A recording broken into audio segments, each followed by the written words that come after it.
Bore हो रहे हो? कोई गेम खेलना है? तो चलो सांप सीढ़ी खेलते हैं। भारत में शायद ही कोई ऐसा शख्स होगा जिसे ये नहीं पता कि सांप सीढ़ी क्या है, या फिर जिसने कभी सांप सीढ़ी नहीं खेला हो।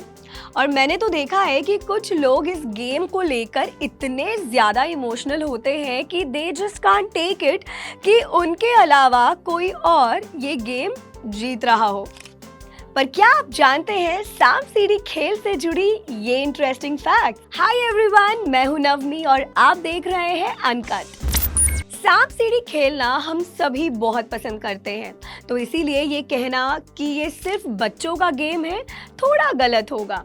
ऑफ कोर्स बच्चे इस गेम को खेलना बहुत पसंद करते हैं, लेकिन बड़े लोगों में भी इसकी पॉपुलैरिटी कुछ कम नहीं है। Actually, this is the game which is just perfect for all the age groups. अब पहले के टाइम पे ये गेम्स खेली जाती थी वक्त गुजारने के लिए, और उस समय में इतने ऑप्शंस हुआ भी नहीं करते थे। लेकिन आज के टाइम में गैजेट्स के ज़माने में भी अगर इस गेम को लोग खेलना पसंद कर रहे हैं, तो आप खुद अंदाज़ा लगा सकते हैं कि ये गेम कितनी ज़्यादा इंटरेस्टिंग है। भले ही गैजेट्स का ज़माना आ गया हो, आज भी लोग अपने फ़ोन्स में लूडो और सांप सीढ़ी तो खेलते ही है।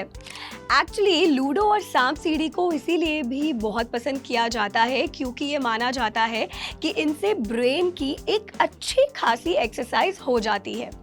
तो चलिए फिर मैं आपको बता ही दूं कि इस मोस्ट पॉपुलर गेम का आविष्कार विदेश में नहीं बल्कि भारत में ही हुआ है। लेकिन क्यों हुई इस गेम की शुरुआत? पुराने समय में सांप सीढ़ी को मोक्ष पट या मोक्ष पटामू के नाम से जाना जाता था, और ऐसा माना जाता है कि इस गेम की शुरुआत 13वीं शताब्दी में स्वामी ज्ञानदेव के द्वारा हुई थी। कहा जाता है कि इस खेल को शुरू करने के पीछे मेन रीजन था कि नेक्स्ट जनरेशन को कर्म और काम की शिक्षा दी जाए, क्योंकि इस गेम में सीढ़ियाँ अच्छे कर्म को और सांप बुरे कर्मों को दर्शाते हैं। तो हमारे अच्छे कर्म हमें टॉप पे यानी कि 100 पे ले जाते हैं, और वहीं हमारे बुरे कर्म हमें नीचे यानी कि 0 पे गिरा देते हैं। इनफैक्ट पहले जब सांप सीढ़ी का गेम आया करता था तो उसमें सीढ़ियाँ कम और सांप ज़्यादा होते थे, टू शो कि अच्छाई का रास्ता मुश्किल होता है। देन इन 19th सेंचुरी सांप सीढ़ी का ये गेम अंग्रेज़ों द्वारा पहुंच गया इंग्लैंड। उसके बाद 1943 में ये गेम पहुंचा यूएस, और फिर धीरे धीरे इस गेम को नए रूप मिलते रहे। और आज जब ज़माना इतना बदल गया है, फिर भी इस गेम का क्रेज़ इतना सा भी कम नहीं हुआ है। भले ही इस गेम को अब हम अपने फ़ोन्स पे या टैब्स पे खेलते हैं, but the essence is still the same.